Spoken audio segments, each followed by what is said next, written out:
मत डरो बच्चों, अल्लाह रहम करेगा, ये तूफान गुजर जाएगा। तभी हवा का एक ऐसा झोंका आया कि घोंसले के ऊपर का छप्पर उड़ गया। बारिश का ठंडा पानी सीधा बच्चों पर गिरने लगा।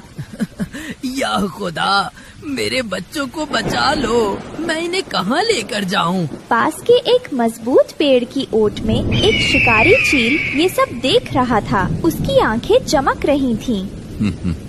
वाह, आज तो किस्मत मेहरबान है, तूफान ने खुद मेरा शिकार मेरे सामने ला दिया। इससे पहले कि हरिया कुछ समझ पाता, शिकारी चील ने झपट्टा मारा।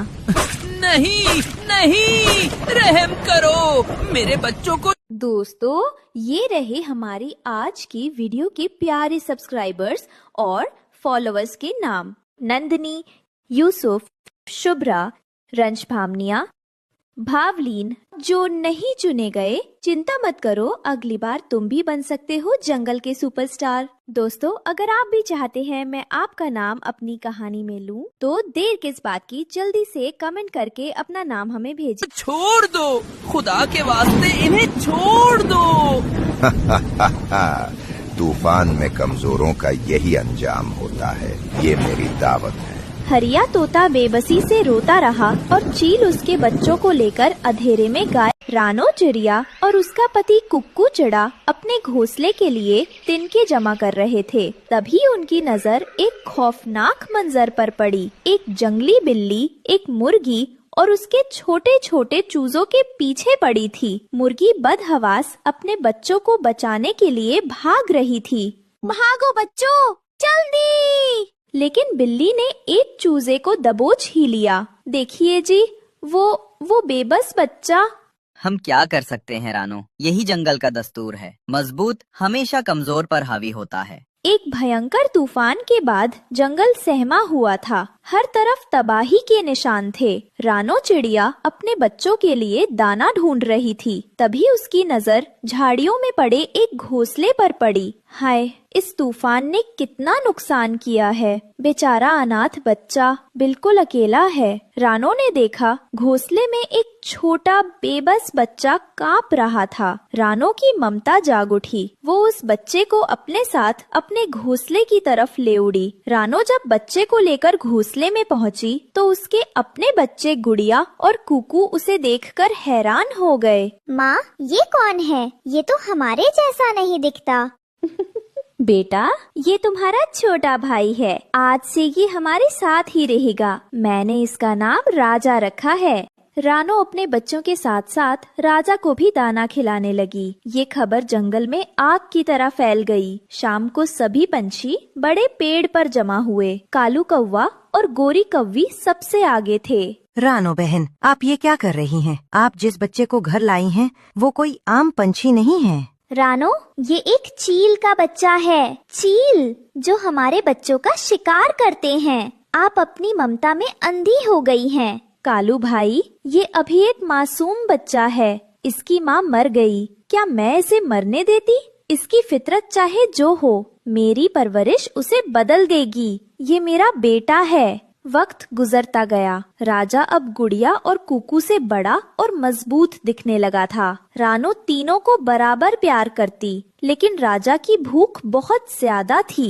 माँ, राजा भैया हमारा सारा दाना खा जाते हैं। गुड़िया, ऐसा नहीं कहते, वो तुम्हारा भाई है, उसे ज्यादा भूख लगती है।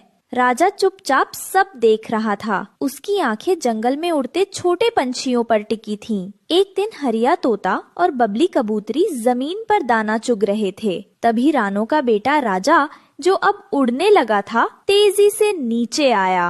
अरे, ये तो हम पर झपटने लगा था। रानो, संभालो अपने इस बेटे को। राजा, चलो घर चलो। रानो को पहली बार एहसास हुआ कि गोरी कौवी की बातों में कुछ सच्चाई थी।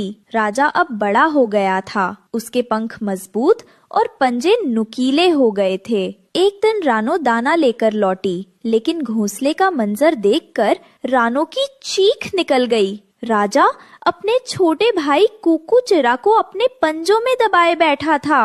राजा, छोड़ दो उसे, वो तुम्हारा भाई है। मुझे भूख लगी है माँ।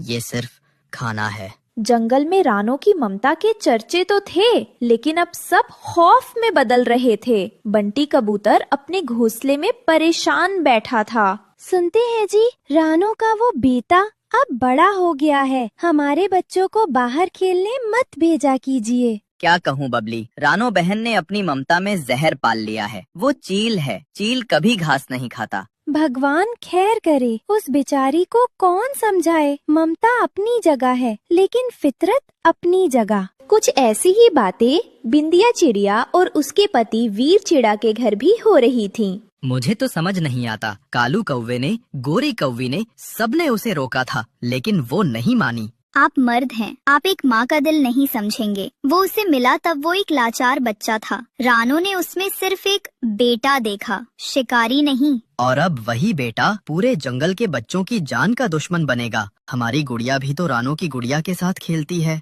मुझे अब डर लगता है। तभी बेतहाशा रोती हुई रानो चिड़िया अपने कुकू को लेकर वहां आ पहुंची। कुकू बुरी तरह सहमा हुआ था और उसके पंख से खून बह रहा था।